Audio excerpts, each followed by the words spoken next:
Ndabaramukije cyane amahoro y'Imana ni Jeanne Hatunga ubaramutsa kandi mbifuriza kumererwa neza kugira ubuzima buzima kandi ubuzima bufite intumbero. Uno munsi tugomba tugaruke ku buryo twavuze bwo kugira umuntu agire intumbero nziza mu buryo bwo kubungabunga amagara yacu, ubuzima bwacu, ubuzima bwo mu cyiyumviro, mu bikorwa, mu mutima, mu mubiri, mu kibano. Hama twari tumaze kwiga inzira 16. Uno munsi rero tukaba tugira twige indi nzira 17. Twavuze ko umuntu akwiye kugira intumbero nziza, gukomeza imibano myiza, ariyo twavuze healthy relationships. Tuvuga yuko umwe wese akwiye gukora uko ashoboye ku ruhande rwiwe kugira ngo babane mu mahoro kandi babane neza. Uno munsi rero tubandanya tuvuga tuti muri uru rugendo nyene rwo kubandanya kugira ubuzima bwiza, kandi tukaba twabonye yuko kugira ubuzima bwiza nuko naho uri abo muri kumwe muba mubanye neza, ukababanira neza nabo bakakubanira neza. Muri rwa rugendo nyene rwo kubana neza, ariko kandi tugira twige amabwirizwa, amategeko, ibyifuzo uyu muntu yanditse. Iki kigo gishinzwe gufasha abantu mu kubana neza no gukomeza imigenderanire myiza yashizeho ico twokwita nk'amabwirizwa 6 yo kugira ngo umuntu atature ibibazo, atature kutumvikana. Murabizi neza ko iyo abantu babana habaho ibibazo. No mu Kirundi baravuga ngo hari abantu habana uruntu. Mushobora kuba mu kibano, abo muri bana mu nzu, bishobora kuba ababanyi mu bana, bishobora kuba inshuti zawe zo hirya no hino, bishobora kuba kandi no hagati y'abubakanye. Nabo nyene barashobora kugira ibibazo kuko byama bibaho, turi abana b'abantu twese. Rero barashize ahabona aya mategeko, aya mabwirizwa 6 canke reka tubyite nk'ibyifuzo bagendeye ko kugira ngo umuntu atatura ibibazo igihe bibayeho hagati y'abo bantu bose maze kudondagura. Iteko rya mbere canke ibwirizwa rya mbere yaravuze bati umenye neza ko ukutumvikana bibaho. Kuko iyo utatahuye ko bibaho niho usanga umuntu yapanitse, niho usanga umuntu umutwe wataka yavuga ati kubera ko ngiriye ibi nibi, kubera ko ibi bibayeho.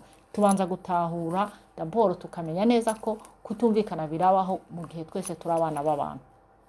Itegeko rya kabiri yaravuze ati ntugerageze guhunga ikibazo cabaye hagati yanyu. Ntugerageze kuvuga ngo ndigiriye sinzosubira no kugaruka iwawe, sinzogira na gute. Oya, ahubwo umaze gutahura ko kutumvikana bibaho hagati y'abantu, gerageza rero urondera ukuntu worondera inyishu mwotatura aya matati. Ni itegeko rya kabiri, ntubihunge. Amatati ntahungwa, ahubwo amatati arataturwa. Nukuvuga mugerageza kurondera ibisubizo, mukarondera amahoro, mukagarukana peace hagati yanyu, mugasolvinga ikibazo mwagiranye. Itegeko rya gatatu yaravuze ati gerageza wige uburyo worondera inyishu y'ikibazo mwagiraniye. Nimba ari umugore n'umugabo, nimba ari ababana hagati mu nzu imwe, nimba ari abavandimwe, nimba ari ababanyi, gerageza murondere uburyo bwo gusolvinga, bwo gukiza ibibazo byabaye hagati yanyu. Ni ukuvuga rero turi mu nzira y'ukuntu twokemura amatati yabaye mu bantu, turi mu nzira y'ukuntu wewe n'umundi muntu mwagiranye ibibazo, gerageza urondere ukuntu mwokemura ico kibazo. Inzira ya mbere rero kugira mu gikemure nuko murayaga, ukamubwira ati ibyo byose nuko twagiranye ikibazo, je namaze kwisubiraho, nabonye ko hagati yacu twagiranye ibibazo nkuko turi abana b'abantu. None rero twogisolvinga gute, tworondera inyishu gute, twogarukana amahoro n'umunezero hagati yacu gute. Iyo ryari ibwirizwa rya gatatu. Ibwirizwa rya kane rivuga ngo gerageza kubaha uwo wundi muntu nubwo mwagiranye ibibazo n'ibyo, nubwo mwashwanye, nubwo yakukoreye akantu katagenda neza, kakubabaje n'ibyo, kuko turafise amarangamutima twese, turababara, ivyiyumviro bikababara, tukiyumvira nabi, ariko twigarure hakiri kare, ntitugere kure cane. Rero umwubahe kandi nawe nyene ategezwa kukubaha. Ego twariko tuvuga rero yuko mutegezwa kubahana, ukamwubahana wakakubaha, kuko nimutubahana uko muzokemura ibyo bibazo byanyu ntibizoshoboka. Mutegerezwa kubahana mu gihe muri kubiganira, kuko ibiganiro birakenewe mu gihe muri ko murarondera ukuntu mwotatura ikibazo mwagiranye hagati yanyu. Ukamwubaha, ukamubwira umwubashe, ntumubwira umutukagura, ukamubwira neza mu mvugo nziza kandi yoroshe, wagabanyije ishavu, nawe kandi yategezwa kukumviriza akagutega amatwi. Niba ugiye kumubwirira kugira mukemura ibibazo ugasanga ntabwo mu mutima wiwe aracashavuye cyane, ari gutera hejuru, banza umuretse uze kurondera uwundi mwanya mwiza wo kugira ngo mubisubiremo kandi mutature ibibazo mwagiranye hagati yanyu. Ni ukuvuga turi muri ya ntumbero y'aba bantu babiri bose koko bashaka kubana mu mahoro no mu bwumvikane. Hanyuma rero ibwirizwa rya gatanu, uyu muntu iki kigo gishinzwe kumvikanisha abantu bavuze bati mwese mu gihe muri ko muratatura ibibazo, wewe uvuge ikibazo cawe wumva ko koko ushize, wumva ko uzi ibyo uri kuravuga, udashizemo kubesha, ntuvuge ibitabayeho, ahubwo umusubiriremo ko ibintu byagenze, hanyuma kumvirize nawe akubwire uko byagenze, nawe wumvirize mu mahoro no mu munezero, mu biyage mu birangize.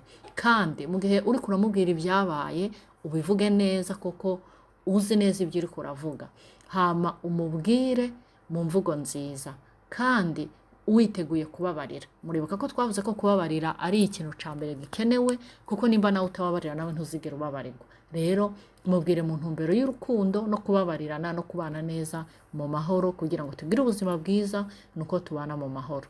Hanyuma itegeko rya nyuma yavuze, ibwirizwa rya gatandatu yashize ko muri iki kigo bavuze bati mwige kuvugana mwumvikana kandi wige uburyo bwo kumvikana n'umuntu. Urabona hari igihe muba muri gukemura ibibazo, hari igihe muba mushaka gukuraho amatati yabayeho hagati yanyu, ariko kubera ko utazi uburyo bwo kuganira n'umuntu ukavugira hejuru, bikongera bikaba induru nyene. Nk'aba bantu bashatse gukemura amatati yari yabaye hagati yabo bavuga irya mbeba yari baciyemo hagati, ngira ko kagani murakibuka.